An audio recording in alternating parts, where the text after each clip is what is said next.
नमस्कार बच्चों, कैसे हैं आप सब। आशा करती हूँ आप सभी अच्छे होंगे, स्वस्थ होंगे, खुश होंगे और अपनी पढ़ाई भी अच्छे से कर रहे होंगे। जैसा कि आप सभी जानते हैं, मैं हूँ आपकी हिंदी की अध्यापिका और मैं स्वागत करती हूँ आप सभी का आईसीटी वर्चुअल क्लासरूम में। और आज हम यहाँ पर एकत्रित हुए हैं पढ़ने के लिए क्लास 9th की हिंदी, जिसमें हम पढ़ रहे हैं यहाँ पर अपने हिंदी व्याकरण का टॉपिक भाषा, लिपि और व्याकरण। और व्याकरण का जो हम पाठ पढ़ रहे हैं वो है शब्द विचार, यानी कि हमने व्याकरण के 3 भागों में से जो हमारा पहला भाग था वर्ण विचार, वो हमने कंप्लीट कर लिया था और सेकंड पार्ट शब्द विचार हम यहाँ पर पढ़ रहे थे।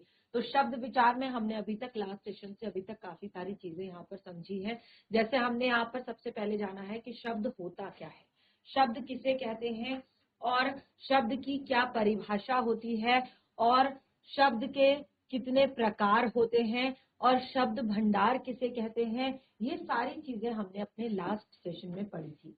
तो देखिए, शब्द की परिभाषा में हमने यहाँ पर कहा कि 2 या 2 से अधिक वर्णों का जब मेल किया जाता है, और वो मेल कैसा होना चाहिए, सार्थक होना चाहिए, और वो शब्द कहलाता है। और यही भाषा की जो है सबसे सार्थक जो है छोटी और सार्थक इकाई कहलाती है। यानी कि अगर भाषा में हम त, क, म, च अगर केवल यह कहें तो इनका कोई अर्थ नहीं निकलता, लेकिन अगर हम एक शब्द घर, चल, डर, मत, पनघट, उपवन, सरगम, महल, कलम, ठीक है ना, ऐसे तरह के हम शब्द लिखें तो हमें तुरंत पता चल जाता है, तुरंत हमें अर्थ पता चल जाता है, ठीक है ना। तो यहाँ पर हमने कहा कि किसी भी भाषा में प्रयुक्त हो सकने वाले सभी शब्द क्या कहलाते हैं, उस भाषा के शब्द भंडार कहलाते हैं। यानी कि किसी भी भाषा में जो शब्द प्रयुक्त होते हैं वो उस भाषा के शब्द भंडार कहलाते हैं। जैसे आपके हिंदी के शब्द कुछ ऐसे शब्द हैं हिंदी में जो आज से पहले हम कभी एक तरह से नहीं बोलते थे, लेकिन अब जो है जो समय के साथ विकास हो रहा है, जो आधुनिकरण हो रहा है, जो सभ्यता का विकास हो रहा है, इस कारण जो है कुछ नए नए शब्द जो है जुड़ते जा रहे हैं। उसके बाद हमने कहा जैसे पुराना समय था तो कुछ ऐसे शब्द थे जिनका प्रयोग अब नहीं होता लेकिन पहले जरूर होता था, ठीक है। जो चीजें पहले चलन में थी अब नहीं है, तो उसके आधार पर भी कुछ ऐसे शब्द हैं जो पहले बोले जाते थे अब नहीं बोले जाते। तो इस तरह के सारे शब्द उस भाषा का शब्द भंडार कहलाते हैं। यानी कि जो भी उस भाषा में या तो बोले जा सकते हैं या बोले जा रहे हैं वो सब उस भाषा का शब्द भंडार कहलाते हैं। ये मैंने आपको बताया था। उसके बाद यहाँ पर हमने सबसे पहले पढ़ा था कि शब्द कहते किसे हैं, शब्द की परिभाषा क्या है। तो जैसे मैंने यहाँ पर कहा कि हमें पहले से ही ज्ञात है कि भाषा की सबसे छोटी इकाई है जैसे वर्ण। वर्ण को कौन सा, जैसे आपका क, ख, ग, घ, च, छ, अ, आ, ई, ये सब क्या है, आपके वर्ण है, ठीक है ना। लेकिन अर्थ के आधार पर अगर देखा जाए, जैसे मैंने शुरुआत में बताया कि अगर अर्थ के आधार पर देखा जाए तो अर्थ के आधार पर हम इन्हें जो है भाषा की सबसे छोटी इकाई नहीं बल्कि शब्द को हम अर्थ के आधार पर हम शब्द को सबसे छोटी इकाई कहते हैं, क्योंकि उसी से हमें अर्थ पता चलता है, ठीक है ना। अब ये क्या होता है, ध्वनियों के संयोग से, जब ध्वनियों का संयोग होता है, ध्वनियां जब आपस में मिलती हैं, जैसे घ, र, ठीक है ना, च, ल, द, र, म, त, ठीक है ना। और आपका जो भी शब्द है, जो भी ध्वनियां जब आपकी आपस में मिलती हैं और कैसे मिलती हैं, सार्थक रूप से, ठीक है ना, उनका कोई ना कोई अर्थ जरूर निकलता है, तो उसको हम क्या कहते हैं, उसको हम कहते हैं शब्द। उसे हम क्या कहते हैं, शब्द कहते हैं।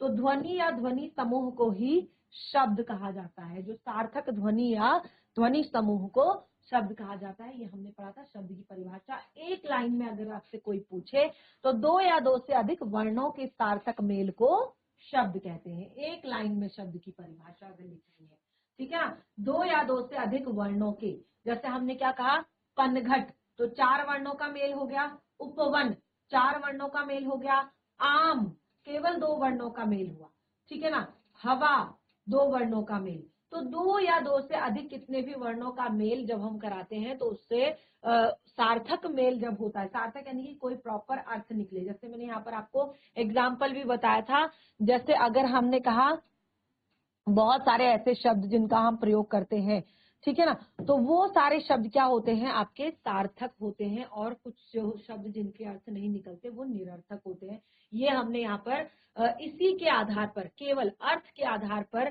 कि सार्थक क्या होते हैं, निरर्थक क्या होते हैं, वो हमने इसी के आधार पर कहा है। यानी कि जिनका सबसे पहले हम शब्द को जो देखते हैं वो हम केवल और केवल दो आधार पर ही बांटते हैं। कैसे? सार्थक और निरर्थक। यानी कि जहां पर उनका अर्थ निकलता है उनको कह देते हैं सार्थक, और जहां पर उनका अर्थ नहीं निकलता है उनको कहते हैं निरर्थक। ठीक है ना। तो जैसे यहाँ पर मैंने बताया भी है, एग्जाम्पल भी दिए हैं, ये लास्ट सेशन में हम पढ़ चुके हैं। जिन शब्दों के अर्थ ग्रहण किए जाते हैं उन्हें सार्थक शब्द कहते हैं, और जिन शब्दों के अर्थ ग्रहण नहीं किए जाते उन्हें निरर्थक शब्द कहते हैं। जैसे मैंने यहाँ पर कहा ना, एग्जाम्पल मैंने बताया था आपको कि हम कुछ शब्द जैसे चाय वाय, चाय वाय पी ली आपने, खाना वाना, ठीक है ना। इसी तरह से आमने सामने, आमने सामने, आमने, ठीक है ना। तो बहुत सारे ऐसे वर्ड होते हैं, बहुत सारे ऐसे शब्द होते हैं जिनका मीनिंग बिल्कुल भी नहीं होता, कोई अर्थ उनका नहीं होता, वो निरर्थक शब्द कहलाते हैं। और इन शब्दों का प्रयोग, इन शब्दों को एक तरह से प्रयोग सदैव सार्थक शब्दों के साथ होता है। यानी कि इन शब्दों का प्रयोग अगर करा भी जाए तो इस तरह से सार्थक शब्दों के साथ इनका प्रयोग होता है। जैसे हमने यहाँ पर बताया अता, ठीक है, कहते हैं ना कि अता पता क्या है, अता पता ही नहीं है उसका। तो आमने सामने, ठीक है, चाय वाय, खाना वाना, रोटी सोटी, ठीक है ना। तो ये सारी चीजें जो हैं, जो शब्द हैं, इनको हम निरर्थक शब्द कहते हैं, जिनका प्रयोग हम सार्थक शब्दों के साथ करते हैं। ठीक है। तो ये दो चीजें यहाँ पर क्लियर की थी। और उसके बाद जो सबसे मेन चीज जिस पर हम आए थे टॉपिक, वो था हमारे शब्दों का वर्गीकरण। शब्दों का वर्गीकरण हम यहाँ पर कर रहे थे। तो अर्थ की दृष्टि से शब्दों का वर्गीकरण सबसे पहले हमने यहाँ पर किया था, जिसमें हमने कहा कि अर्थ की दृष्टि से शब्द जो है आपके चार प्रकार के होते हैं। चार प्रकार के शब्द होते हैं अर्थ की दृष्टि से। कौन कौन से? एकार्थी शब्द, जिनका केवल एक अर्थ निकलता है उनको कहते हैं एकार्थी शब्द। ठीक है। जिनका एक से अधिक अर्थ निकलता है उनको कहते हैं अनेकार्थी शब्द।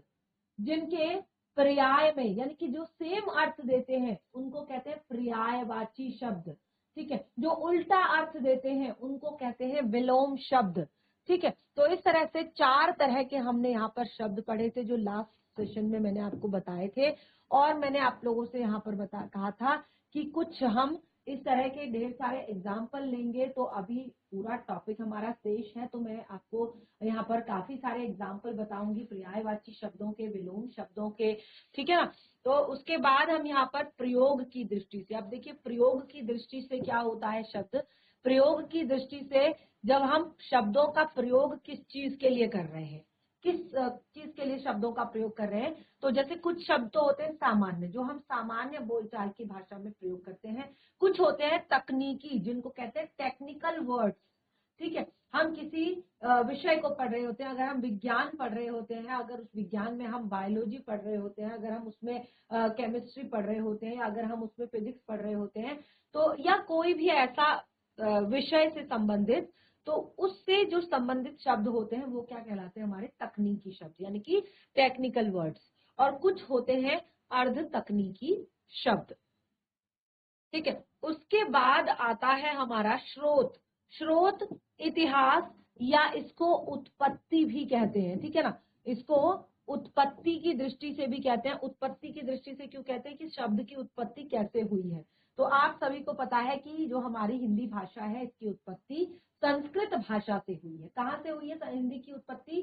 संस्कृत भाषा से हुई है। हिंदी का जो स्रोत है वो संस्कृत भाषा है। तो अब देखिए, संस्कृत भाषा से जो इसकी उत्पत्ति हुई है, तो उसके आधार पर भी इसको दो भागों में बांटा गया है। कौन कौन से? मुख्य रूप से तत्सम और तद्भव। और फिर उसके बाद जो हमने कहा, क्योंकि हम भाषा के बारे में पढ़ रहे हैं, भाषा के शब्दों के बारे में पढ़ रहे हैं, तो जरूरी नहीं कि सारे शब्द उसमें संस्कृत के ही हो। सारे शब्द उसमें हिंदी के ही हो, तो उसमें कुछ देसी शब्द भी होते हैं, क्योंकि हमारा देश विभिन्नताओं से भरा हुआ है। शुरुआत में ही बताया कि जहां पर के 22 भाषाओं को मान्यता प्राप्त है और बहुत सारी ऐसी भाषाएं हैं जो बोली जाती हैं यहाँ पर, ठीक है ना। तो जब कई बार क्या होता है कि अलग अलग राज्यों से, अलग अलग जगहों से जो लोग एक तरह से हिंदी में बात करते हैं, फिर वो कुछ अपने वर्ड्स जो है उसमें डाल देते हैं। तो एक तरह से जो अपने ही देश के अलग अलग राज्यों से, अलग अलग जगहों से हिंदी भाषा में आए हुए होते हैं, उनको कहते हैं देशज शब्द। और जो विदेशी भाषाओं से, यानी कि दूसरी भाषाओं से हमारी भाषा में आए हुए शब्द होते हैं, उनको कहते हैं विदेशी शब्द। तो उत्पत्ति या स्रोत के आधार पर भी 4 प्रकार के होते हैं, जिनको हम यहाँ पर पढ़ेंगे। तो सबसे पहले हमने यहाँ पर क्या पढ़ा था? अर्थ के आधार पर। अर्थ के आधार पर शब्दों के भेद हमने पढ़े थे, जिसमें मैंने आपको एकार्थी शब्द, ठीक है, अनेकार्थी शब्द, पर्यायवाची शब्द और विलोम शब्द, ठीक है, ये हमने पढ़ाया था। विलोम का क्या अर्थ होता है? लास्ट हम यहाँ पर थे कि विलोम शब्द किसे कहते हैं? तो वे शब्द जो एक दूसरे का विपरीत अर्थ देते हैं, उन्हें कहते हैं विलोम। जिसमें मैंने कुछ एग्जाम्पल आपको ऐसे ही बोलकर बता दिए थे, जैसे सुख का दुख, आदान का प्रदान, माता का पिता, आना का जाना, अपना पराया, ठीक है ना। तो ये सब क्या है? विलोम शब्द है, उल्टा अर्थ प्रकट करने वाले शब्द है। तो इस तरह से यहाँ तक हमने लास्ट सेशन में पढ़ लिया था। जिन्होंने नहीं भी पढ़ा है, अभी उनको पूरा का पूरा टॉपिक रिवाइज हो चुका है और अब हम आगे कंटिन्यू करेंगे। देखिए, ये पढ़ना इसलिए जरूरी है कि अगर मैं डायरेक्ट वहीं से शुरुआत करती तो आप लोगों को समझ नहीं आता कि हम पढ़ क्या रहे हैं। अब हमें बिल्कुल समझ में आ चुका है कि हम क्या पढ़ रहे हैं। अब देखिए, हम यहाँ पर पढ़ रहे हैं तत्सम शब्द और तत्भव शब्द। क्या है ये तत्सम शब्द, क्या है ये तत्भव शब्द? तो हमने कहा ये दूसरा भाग है। यहाँ पर उत्पत्ति, स्रोत या इतिहास के आधार पर, उत्पत्ति, स्रोत या इतिहास के आधार पर शब्द भेद। अब देखिए, तो इसमें मैंने आप लोग को बताया कि 4 प्रकार के होते हैं। कौन कौन से 4 प्रकार के? तत्सम,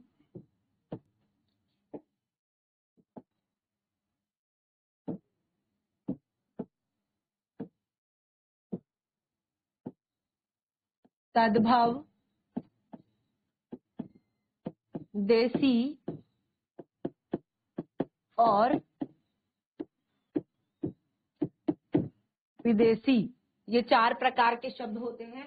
अब देखिए, हमने पहला जो यहाँ पर है तत्सम शब्द, ठीक है। अब देखिए तत्सम, अब देखिए 2 शब्दों से मिलकर बना हुआ है आपका जो तत्सम है। और जैसे मैंने क्या बताया कि हमारी हिंदी भाषा की उत्पत्ति जो है वो संस्कृत से हुई है, तो संस्कृत भाषा से ही हम यहाँ पर इसको जोड़ते हैं। हमने कहा तत्सम, तत् का अर्थ होता है उसके, सम का अर्थ होता है समान, ठीक है ना। तो 2 शब्दों से मिलकर बना है तत्सम। एक होता है तत्, उसका अर्थ होता है उसके, सम का अर्थ होता है समान, ठीक है। तो अब देखिए यहाँ पर तत्सम के योग से बना है, जिसका शाब्दिक अर्थ होता है उसके समान। किसके समान? क्योंकि हमने कहा कि ये जो हमारी हमारी ये भाषा है, इसकी उत्पत्ति संस्कृत से हुई है। तो यानी कि जो एज इट इज संस्कृत भाषा से, यानी कि जो संस्कृत भाषा से जो शब्द हिंदी में ज्यों के त्यों एक तरह से हिंदी भाषा ने ग्रहण कर लिए हैं, हिंदी भाषा में प्रयोग किए जाते हैं, उन शब्दों को हम कहते हैं तत्सम। क्या कहते हैं? तत्सम। तत्सम शब्द जिनको एज इट इज संस्कृत से हिंदी में लाया गया है और बिल्कुल वैसे ही प्रयोग भी किया जाता है। एग्जाम्पल देखिए, जैसे हम कहते हैं यूथ, घृत, रक्षा, रात्रि, चंद्रिका, अग्रि, दुग्ध, ठीक है, अश्व, ग्रह, ग्राम, ठीक है ना, और बहुत सारे शब्द, सत्य। तो ये सारे कैसे शब्द हैं? हमारे संस्कृत के शब्द हैं। कैसे शब्द हैं? संस्कृत के शब्द हैं, लेकिन हम इन शब्दों को एज इट इज हिंदी में पढ़ते हैं, बिल्कुल ऐसे का ऐसा ही इनको हिंदी में पढ़ते हैं, इसीलिए हम इनको कहते हैं तत्सम शब्द। ठीक है, जैसे दुग्ध हो गया, चंद्रिका हो गया, रात्रि हो गई, प्रातः भी, ठीक है, प्रातः काल, ठीक है, और आपका अश्व, ग्रह, ग्राम, सत्य, ये सारे शब्द क्या है आपके तत्सम शब्द हैं। तत्सम यानी कि उससे, उसके जैसा, उसके समान। किसके समान? संस्कृत के समान, क्योंकि हमारी हिंदी भाषा की उत्पत्ति किससे हुई है? संस्कृत भाषा से हुई है। जीजीआईसी चोरगलिया, आप लोग सुन पा रहे हैं बच्चे? जीजीआईसी चोरगलिया, आवाज आ रही है तो हैंड रेज करके बताएंगे मुझे।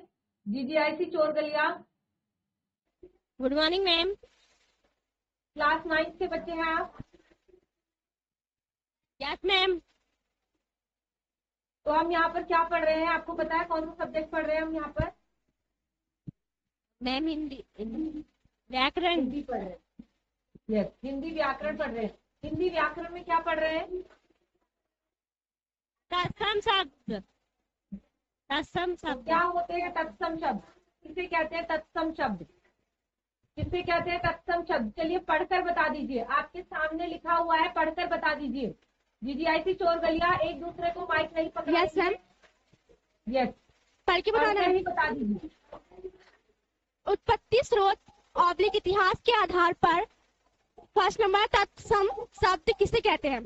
तत्सम शब्द तत् सम के योग से बना है, जिसका शाब्दिक अर्थ है उसके समान, अर्थात जो शब्द संस्कृत भाषा से ज्यों के त्यों हिंदी भाषा में ग्रहण कर लिए गए, उन्हें तत्सम शब्द कहते हैं। जैसे युद्ध, धृत, रक्षा, रात्रि, चंद्रिका, अग्रिथि, दुग्ध। मैम और कुछ? अश्व, ग्रह, ग्राम, सत्य। तो आप सभी को पता है ये तत्सम शब्द है, ठीक है ना? तो आप इससे पहले भी पढ़े होंगे आपने, क्योंकि जैसे मैंने कहा हम यहाँ पर हिंदी व्याकरण पढ़ रहे हैं और हिंदी व्याकरण को हम शुरुआत से पढ़ रहे हैं। तो ये काफी अच्छा आपके पास मौका है कि आप ये छोटी छोटी चीजें फिर से रिवाइज कर रहे हैं, फिर से पढ़ रहे हैं। तो क्लास में ध्यान पूर्वक पढ़े और नोट डाउन भी करें चीजों को, चाहे आप रफली नोट डाउन कर ले, लेकिन नोट डाउन भी करें। और जब तो घर से एक बार पढ़कर आएंगे तो नेक्स्ट सेशन में आपको पता भी चलेगा कि मुझे कौन सी चीज मुझे समझ आई है, कौन सी चीज समझ में नहीं आई है, और अपने आप डाउट भी रख सकते हैं। ठीक है ना बच्चे? अगर आप इनसे अपना टाइम दे रहे हैं, यहाँ पर 30-40 मिनट आप यहाँ पर दे रहे हैं, तो उनका यूज कीजिए, उनको बर्बाद मत कीजिए, उनका मिस यूज मत कीजिए। ठीक है ना? चलिए बैठ जाइए। तो हमने कहा कि तत्सम शब्द, तत्सम का अर्थ होता है, तत् का अर्थ होता है उसके, सम का अर्थ होता है समान, अर्थात जो शब्द संस्कृत भाषा से ज्यों के त्यों हिंदी में एक तरह से प्रयोग कर लिए जाते हैं या हिंदी भाषा में ग्रहण कर लिए जाते हैं, उन्हें तत्सम शब्द कहते हैं। तो जैसे हमने यहाँ पर बताया, रात्रि, चंद्रिका, अग्नि, दुग्ध, अश्व, ग्रह, ग्राम, सत्य, तो इस तरह के और भी बहुत सारे शब्द हैं, ठीक है ना, जो हम बिल्कुल संस्कृत से एज इट इज हिंदी में लिख देते हैं, तो उनको कहते हैं तत्सम शब्द। ये बहुत छोटी क्लासेस में हम पढ़ते हैं, सेकंड थर्ड से हम ये पढ़ना शुरू कर देते हैं। उसके बाद आता है तद्भव शब्द।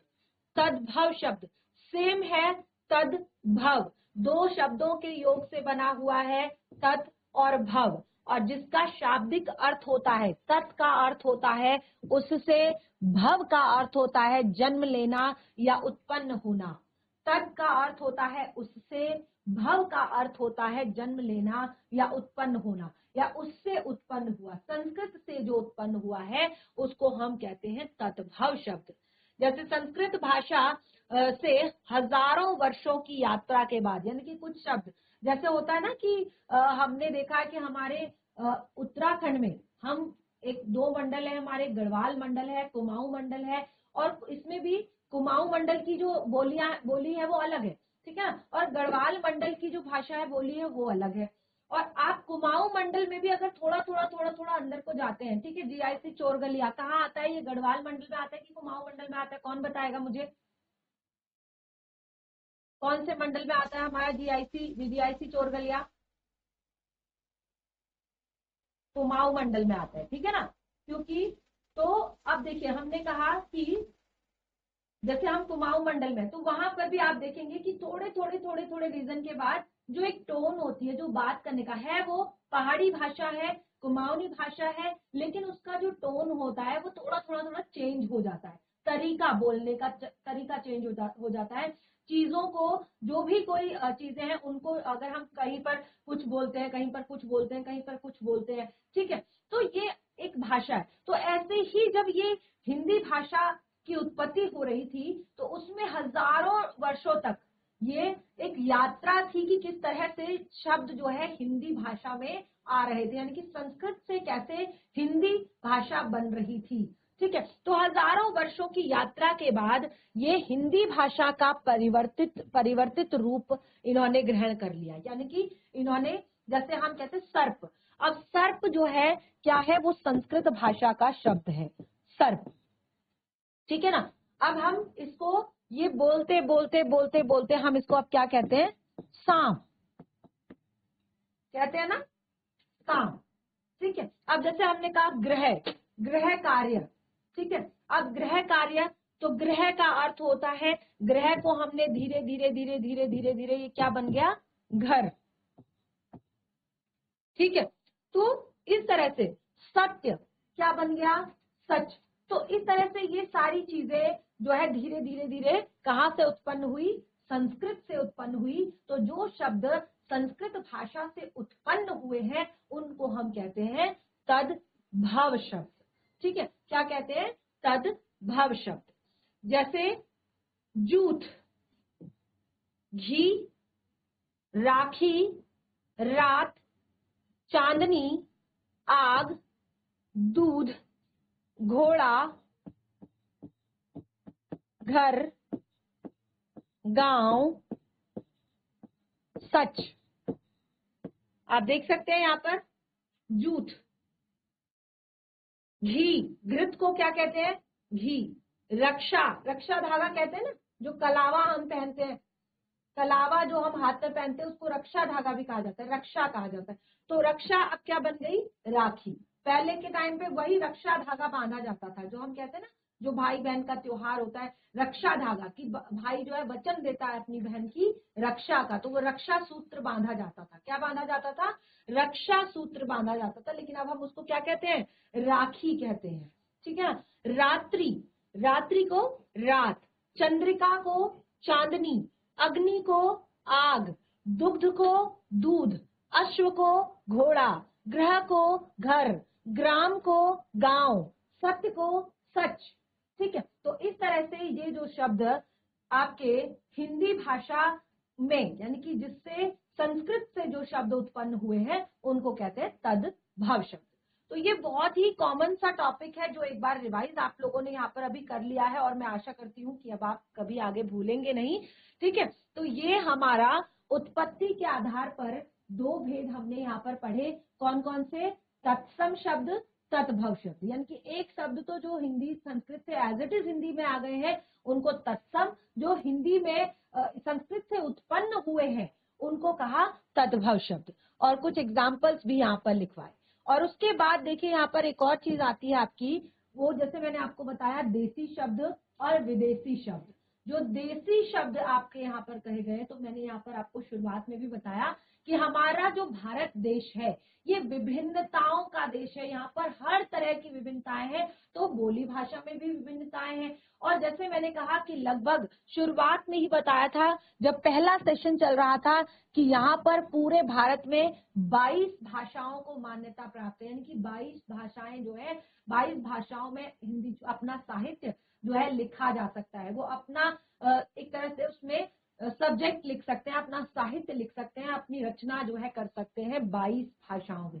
लगभग भारत में 22 भाषाओं को मान्यता प्राप्त है, ठीक है ना। तो अब क्या होता है, जैसे पंजाबी है या आपका कोई और भाषा है, तो हम क्या करते हैं, पंजाबी है या आपकी जो गुजराती है, राजस्थानी है, इस तरह से कई बार कुछ शब्द जो है वहां के कहाँ आ जाते हैं, हिंदी में आ जाते हैं। यानी कि इतने साधारण तरीके से हम उनको प्रयोग करते हैं कि हमें पता नहीं चलता कि ये शब्द संस्कृत का, ये शब्द हिंदी का है या ये पंजाबी का है या ये गुजराती का है या राजस्थानी का है या आपका मारवाड़ी का है या कोई भी, ठीक है ना। तो जैसे हमने कहा कि पगड़ी, अब ये पगड़ी शब्द जो है ये पंजाबी भाषा से आया है, लेकिन हमें हिंदी में उसका नाम नहीं पता, हम उसको पगड़ी ही कहते हैं, ठीक है ना। लेकिन वो शब्द कैसा है, आपका पंजाबी भाषा का शब्द है। तो ऐसे शब्द जो भारत के विभिन्न राज्यों की विभिन्न भाषाओं से हिंदी भाषा में आए हैं उनको हम कहते हैं देसी शब्द, ठीक है। उनको क्या कहते हैं, देसी शब्द, यानी कि अपने ही देश के विभिन्न राज्यों की विभिन्न भाषाओं से जो हिंदी में आए हैं उनको हम कहते हैं देसी शब्द। और फिर आता है आपका विदेशी शब्द। अब विदेशी शब्द क्या होते हैं, आपने देखा होगा कि कई बार जो है हम अपनी हिंदी भाषा में अंग्रेजी शब्दों का भी प्रयोग करते हैं कि नहीं करते। ज्यादातर हम जो है अपनी भाषा में अंग्रेजी भाषा का भी प्रयोग करते हैं। जैसे कॉमनली हम कहते हैं एक गिलास पानी दे दो, कहते हैं ना, एक गिलास पानी दे दो। अब ये गिलास शब्द क्या है, अंग्रेजी का शब्द है। आपको हिंदी में पता है गिलास को क्या कहा जाता है, हमने कहा एक गिलास पानी दे दो, तो गिलास तो अंग्रेजी का शब्द है, लेकिन हम क्या कहते हैं, हम उसको हिंदी का शब्द मानकर उसको कॉमन आम तरीके से प्रयोग करते हैं, ठीक है ना। इसी तरह से बहुत सारे शब्द हैं, जैसे बॉटल या जैसे कहते हैं बोतल, तो वो भी इंग्लिश का शब्द है, लेकिन हमने उसको हिंदी में कह दिया, हमने उसको अपने तरीके से यूज कर दिया, हमने कहा बोतल, वैसे क्या होता है बॉटल, है तो अंग्रेजी का शब्द, ठीक है। तो बहुत सारे जो दिन भर में हम जितने भी शब्द बोलते हैं, मुझे लगता है आधे से ज्यादा तो अंग्रेजी के शब्द होते हैं, लेकिन हमें पता नहीं होता। और उसके बाद भी फारसी, उर्दू फारसी के शब्द, और अभी आप देखेंगे ना ज्यादातर जो हमारी भाषा है उसमें उर्दू फारसी के शब्द हम बोलते हैं। हमें लगता है कि हम उर्दू भाषा क्या होती है, जैसे हम कहते हैं अखबार, दरवाजा, ठीक है, ये कॉमनली रोज बोले जाने वाले जो शब्द हैं, ये सब कैसे शब्द हैं, ये आपके किताब, ये कैसे शब्द हैं, ये सारे के सारे शब्द आपके उर्दू फारसी के शब्द हैं, ठीक है ना। चाय, या और ये चाय शब्द कैसा है, ये आपका चाइना का शब्द है। तो बहुत सारे ऐसे शब्द भी हैं जो अन्य विदेशी भाषाओं से हमारे देश की हिंदी भाषा में आए हैं, तो उनको हम क्या कहते हैं, विदेशी कहते हैं। क्या कहते हैं, विदेशी। तो स्रोत, उत्पत्ति या इतिहास के आधार पर 4 तरह के शब्द, तत्सम, तद्भव, देशी और विदेशी शब्द, ठीक है। तो ये सारे शब्द ही हम हिंदी में बोलते हैं, हिंदी भाषा में हम इनका प्रयोग करते हैं और बिल्कुल आम भाषा में करते हैं, साधारण भाषा में करते हैं। उसके बाद जो था हमारा वो था बनावट या रचना के आधार पर। बनावट या रचना के आधार पर कि शब्दों की बनावट कैसी होती है, शब्दों की रचना कैसे होती है, उसके आधार पर शब्द भी। अब देखिए यहाँ पर 3 तरह के पार्ट इसके भी बताए गए हैं, जैसे हर चीज के मैंने 2 या 3 पार्ट आपको बताए, तो इसके भी 3 भेद है रचना या बनावट के आधार पर। कौन कौन से हैं, रूढ़ शब्द, यौगिक शब्द, योग रूढ़ शब्द, ठीक है। अब देखिए क्या होता है कि रूढ़ शब्द क्या होता है, देखिए रूढ़ से आपको क्या समझ आ रहा है, रूढ़ शब्द से आपको क्या समझ आ रहा है, कौन बताएगा मुझे रूढ़ शब्द क्या होते हैं,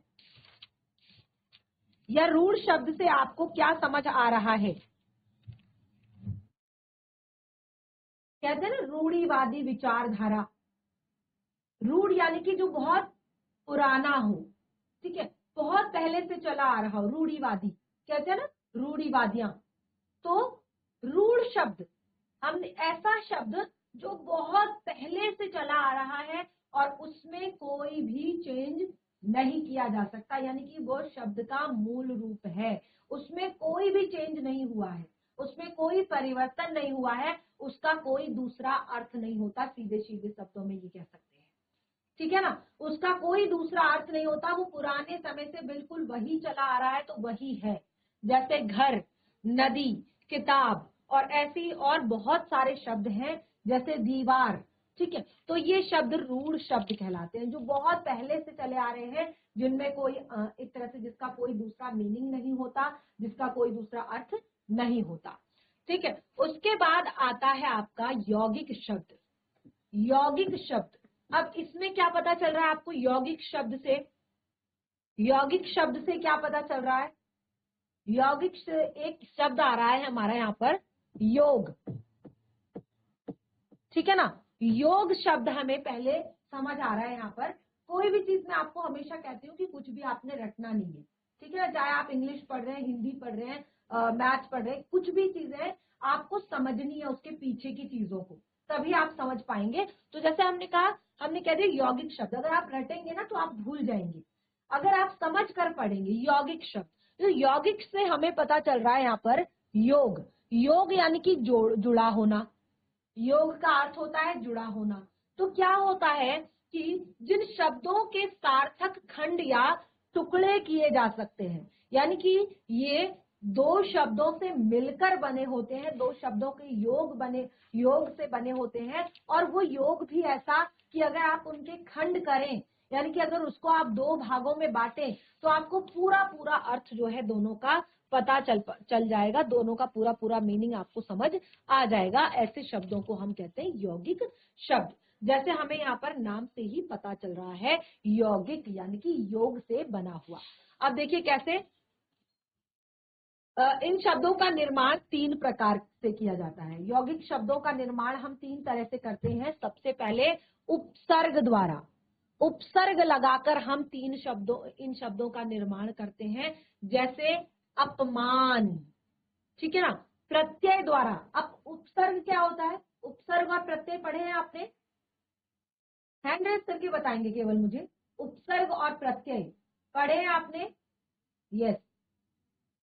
अच्छा, एक बार और हैंड रेज करेंगे कि किस किस बच्चे को अच्छे से आता है उपसर्ग और प्रत्यय, क्योंकि अगर आप लोगों को अच्छे से आता है तो फिर हम रिवाइज नहीं करवाएंगे, नहीं तो आगे ये टॉपिक हमारे काफी मैं इसको अच्छे से पढ़ाऊंगी यहाँ पर, उपसर्ग और प्रत्यय। अच्छा, आप लोग पढ़ना चाहते हैं उपसर्ग और प्रत्यय? हैंड रेज करके बताएंगे मुझे अगर आप पढ़ना चाहते हैं उपसर्ग और प्रत्यय। यस, ठीक है, चलिए आगे पढ़ाएंगे। आगे बहुत सारा, अभी तो हमारे व्याकरण की शुरुआत हुई है, बस यह है कि आप इसी तरह से कक्षा में अपना ध्यान बनाए रखें और अपनी अटेंडेंस बनाए रखें, हर सेशन को अपना अटेंड करें, और इससे कोई भी डाउट आपका होगा, व्याकरण से रिलेटेड हो चाहे आपके चैप्टर से रिलेटेड हो, कोई भी डाउट, बस खड़े होकर माइक लेकर आपने पूछना है कि मैम हमें ये समझ में नहीं आ रहा है, हमें ये चैप्टर समझ में नहीं आ रहा है, चाहे व्याकरण का कोई पार्ट हो चाहे हिंदी का कोई पार्ट, ठीक है ना। हम यहाँ पर आपकी समस्या के समाधान के लिए हैं, तो कोई भी डाउट हो आपको, आप जरूर यहाँ पर बोले। तो जैसे हमने कहा कि ये बनाए जाते हैं उपसर्ग द्वारा, प्रत्यय द्वारा, समास द्वारा, ठीक है। जैसे हमने कहा अपमान, रसोई घर, समास, रसोई के लिए घर, रसोई घर, माता पिता, तो ये सब कैसे शब्द हैं? यौगिक शब्द हैं जो योग से बनाए गए हैं, और उस योग का जब आप खंड करेंगे तो भी आपको उन दोनों का मीनिंग समझ आ जाएगा, अलग अलग मीनिंग दोनों का समझ आ जाएगा, और इसी को कहते हैं हम यौगिक शब्द। उसके बाद आता है योग रूढ़ शब्द। योग रूढ़ शब्द, अब देखिए, जिन शब्दों के सार्थक टुकड़े तो किए जा सकते हैं, अब यहाँ पर दोनों चीजें, ये दोनों चीजें जुड़ गई यहाँ पर, ठीक है ना, इन दोनों से ही ये नया बना योग रूढ़ शब्द। अब देखिए क्या होता है, जिन शब्दों के सार्थक टुकड़े तो किए जा सकते हैं, अर्थात जो यौगिक तो होते हैं परंतु अर्थ ग्रहण करने के लिए उन्हें एक करना पड़ता है, यानी कि अर्थ को ग्रहण करने के लिए उन्हें एक करना पड़ता है, जोड़ना पड़ता है, अर्थात रूढ़ करना पड़ता है, इसीलिए उन्हें योग रूढ़ कहते हैं, ठीक है। जैसे लंबोदर, लंबा है उदर जिनका, ठीक है ना। इस तरह से जलद, जो जल में उत्पन्न होता है, दसानन, 10 है आनंद जिसके, तो ये चीजें जो है आपकी योग रूढ़ शब्द कहलाती है, तो इस तरह से आज के सेशन में हमने यहाँ पर काफी सारी इंटरेस्टिंग चीजें जानी है और मैं आशा करती हूँ कि आप सभी को अच्छे से समझ भी आई होंगी। फिर भी अगर कोई भी डाउट रहता है तो नेक्स्ट सेशन में जरूर क्लियर करें। और वैसे भी मैं नेक्स्ट सेशन में सेशन की शुरुआत आपकी हमेशा रिवीजन से करती हूँ, रिवाइज करती हूँ। कोई भी चीजें जब हम पढ़ लेते हैं उसको पहले सेशन में, तो आपका नेक्स्ट सेशन में और भी अच्छे से ये टॉपिक क्लियर हो जाएगा। और उसके बाद आगे जो है उससे भी ज्यादा महत्वपूर्ण चीजें हमने पढ़नी है, जो है व्याकरणिक विवेचन के आधार पर शब्द भेद। अभी तक हम अर्थ के आधार पर, उत्पत्ति के आधार पर, रचना के आधार पर यहाँ पर शब्दों को पढ़ रहे थे, लेकिन अब जो है उससे भी सबसे ज्यादा महत्वपूर्ण, जिसमें आपके व्याकरण का एक बड़ा पोर्शन जो है कंप्लीट होता है, उसको हम पढ़ेंगे। तो नेक्स्ट सेशन में भी इसी तरह से क्लास में अटेंशन बनाए रखिए और हम यहाँ पर अपने टॉपिक को कंटिन्यू करेंगे। तब तक के लिए धन्यवाद। आपका दिन शुभ।